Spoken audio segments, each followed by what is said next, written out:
I watched Freddy Got Fingered last night with my brother. He'd never seen it. I saw it about 15 years ago, so I forgot a lot of what was in this movie besides him jacking off the horse, basically.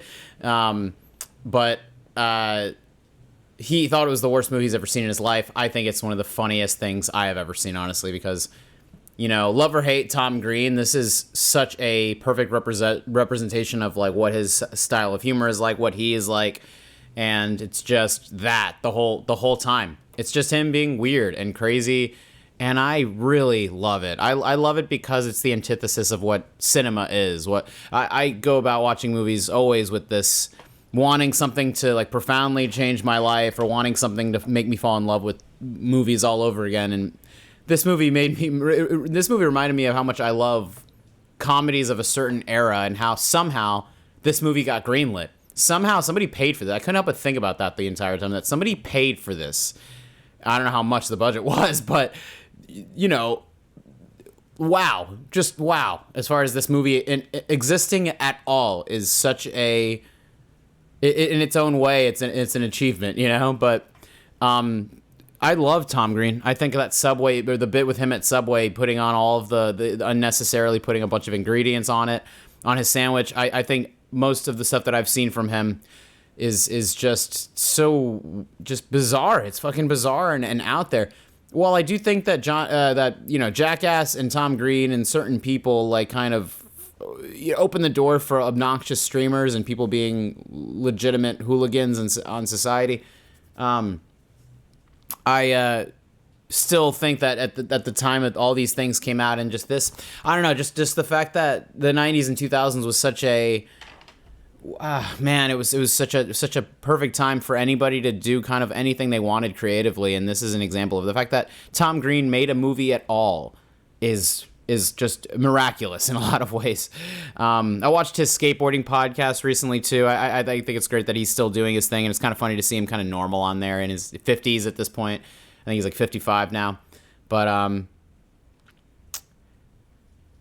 I mean, yeah, there was I was, no joke, the first half of this movie, the first three quarters of the movie, up until he accuses his dad of fingering his brother Freddy, the movie is so good. I think it's so funny how long it takes for the, like, story to start or whatever, like the story of him being an animator and trying to work at a cheese sandwich factory and shit. It was just so funny. It's the perfect shut your brain off and just kind of enjoy the laughs, enjoy the ride kind of movie to me.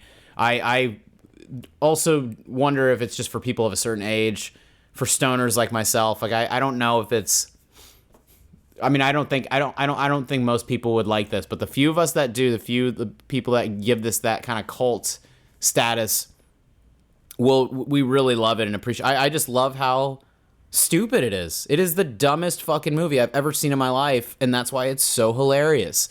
There's not a single moment of, like, oh, I have to care, or I have to pay attention, or I have to invest. There's zero investment in this. It's just like a movie filled with just random bits and random shit, and it, oddly enough, fits into Tom Green's just a weird little bubble of what he was creating at the time. Like, I think that this is just, like, I think it's just such a lovely.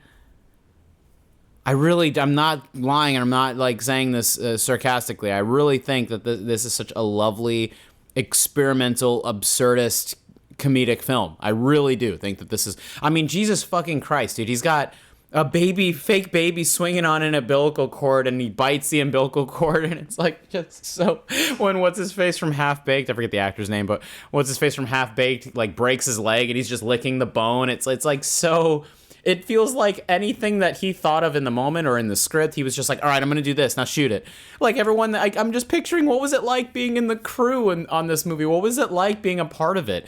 Watching Drew Barrymore, knowing that they were, I don't know if they dated or if they were actually married at the time, but it's so funny that Drew Barrymore, whose father was, like, a legitimate, I don't know if he was an actor or producer. Drew Barrymore, this, like,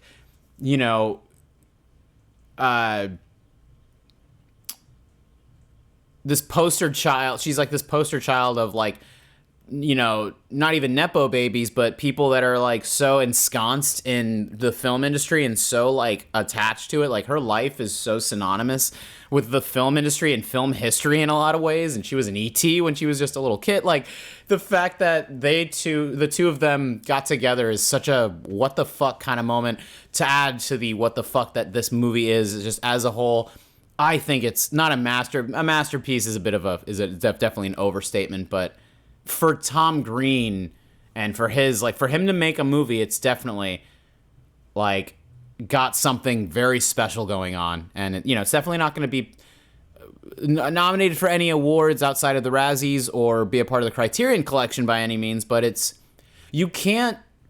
not only is this movie special because you just have to be in a specific mindset to enjoy it or find the humor in it, but this will never get made again. I couldn't help but think the entire time I was watching this movie, when will a movie like this ever get made again? It won't, because somebody would just put this on YouTube and then it would be another internet bullshit. But picture watching this in theaters. This movie was probably at a limited release in theaters and then actually is sold. Like, this is a physical copy of this movie that I purchased with my money. That is fucking awesome. Like, this is such to me, this is such a great,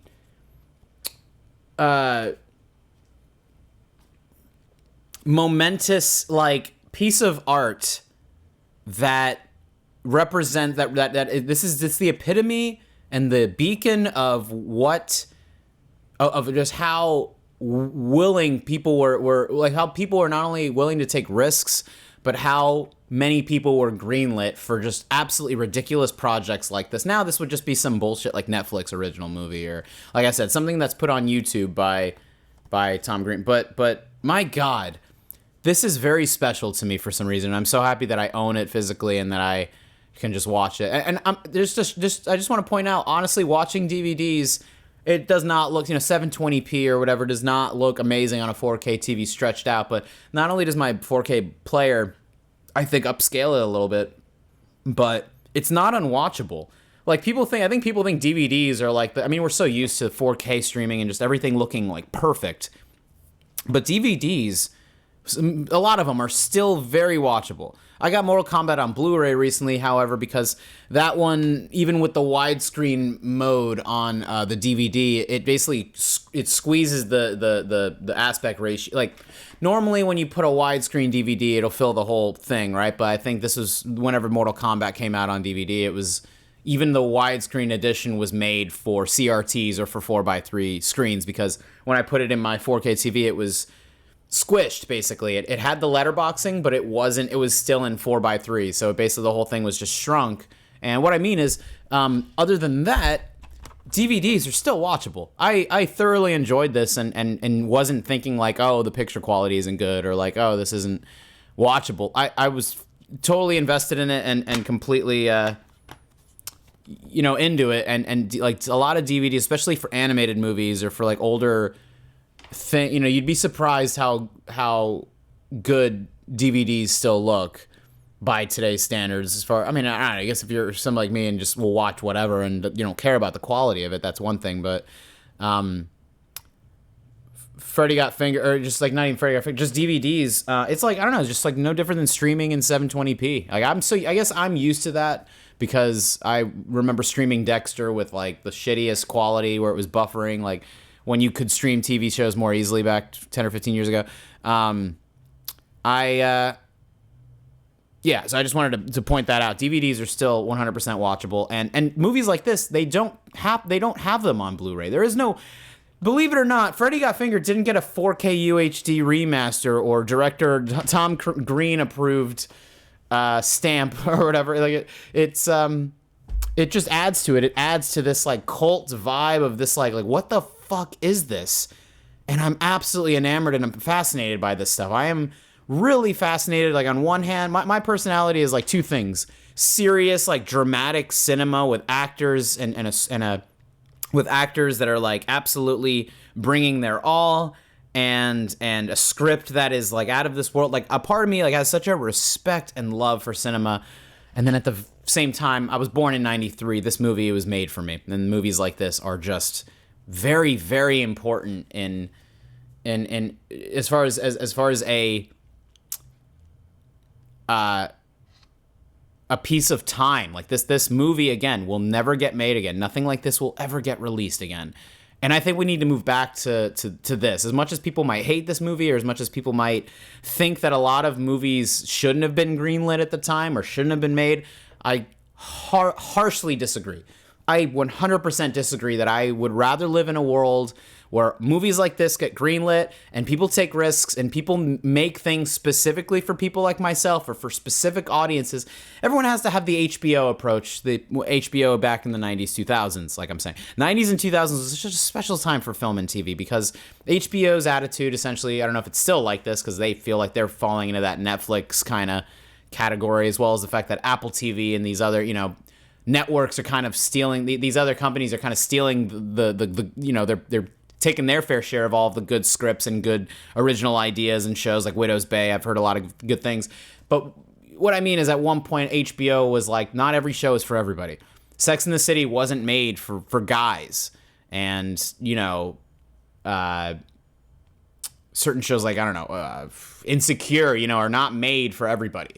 And that's a very special thing. Like, I still want to watch these shows because I love television. Eventually I'll probably watch them, but because I just like good shows. Like, I don't care who it's for or what it's about or whatever. Like, it doesn't matter if it's made for women or made for people that aren't like myself. I just love to, as much as I'm not crazy about Lena Dunham, I'll probably watch Girls eventually. You know what I mean? I'll probably watch a lot of these things that aren't. What I mean is this is a very ballsy move, and it's very important to have that, like, kind of not fuck the audience attitude, but that attitude of like, we don't care if you like this or not. That's why I respect HBO, or that's why I respect anybody. Again, I don't know how I feel about them nowadays, but that's why I respect a lot of people at a certain time when things were not even just greenlit, but people were like, you know what, I'm going to give you a chance. Like Anthony Michael Hall's character in this, just like that was kind of, that feels like that was what, that feels like that's no different than the pitch that Tom Green had to the producers for the movie itself. Like Anthony Michael Hall, his character is like, fuck you at first, and then Tom Green's character's, Rip Torn, his dad, the guy, the actor that plays his dad, comes in and like tries to like fight him, and it's just like this crazy moment. And Anthony Michael Hall is just like, wow, that was an amazing sales pitch. Here's $1 million. And that feels like this entire movie wrapped in a nutshell, is like, just like he got like this big check and did whatever he wanted with it. And I think that things need to be like that more. Even though it's crazy that how much money people probably lost with these things, it's like, it's so important to make things for the sake of making them, and to make things like this that are so different and out there and weird and fucked up in a lot of ways. He's jerking off a horse in the credits. He's like milking a cow and drinking the milk. He is like, swinging the baby on the umbilical cord. What else was there? Like the shit that he did with the sausage and the cheese sandwich factory. I mean, it goes on and on and on. Him with the dead, it's a fake one, I'm sure, but the dead moose carcass or elk, like the elk carcass in him. You can see it on the back of this right here. That bottom right picture right there. Like, the shit like that is just so, I mean, then the handicapped chick that only wants to give him blowjobs and have him hit her in the shins with bamboo sticks. Like, it's just so fucking weird. I love it. I love it so much, as far as how out there. I get why my little brother didn't like it, because he didn't grow up in this time. He doesn't smoke weed. He doesn't get it. And I do. That's the beauty of this movie, is like, you get it or you don't. A lot of things are a lot of weird artsy, not even arts. This is, I would classify this as like an art film, or a very artsy, like there is an art to being super over the top, absurd and fucking weird, and doing it in a way that's actually kind of entertaining or watchable, or any, like, I look at him and like Tom Green, and even though Eric Andre is essentially just like a hybrid of Jackass and Tim and Eric Andre still brings his own flavor to that thing and to that approach. That's what's important to me about art.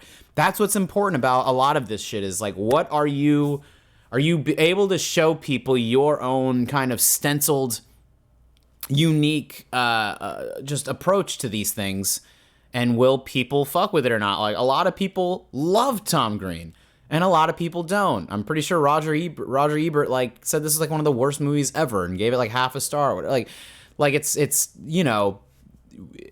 like such a badge of honor in a lot of ways. Like, I wonder how he feels about this. I got to look up some YouTube videos of him talking about it, because I wonder what Tom Green feels about it. If he thinks that it's like funny, or if he, if he is even aware of people like myself that are such diehard fans of this kind of humor and this kind of weird shit. And I got into this before I think the first time I watched it, I think I started to smoke weed. I really don't know if like you're not, if like, unless, because I was really, when I was watching it with my brother last night, I got pretty baked right before we watched it. And I think that's like a big part. Like, if you're drunk, obviously this stuff will probably be a lot funnier. However, I don't know. It's such a fuck you to the audience. It's such an anti-cinema film, and it's riddled with 110% of Tom Green's personality. I think it's, again, a masterpiece is a bit of a stretch, but I think it is like just a tier under a masterpiece. Like, just honestly, like one of the most perfect, just bizarre cult movies ever made, and I'm so grateful that it exists.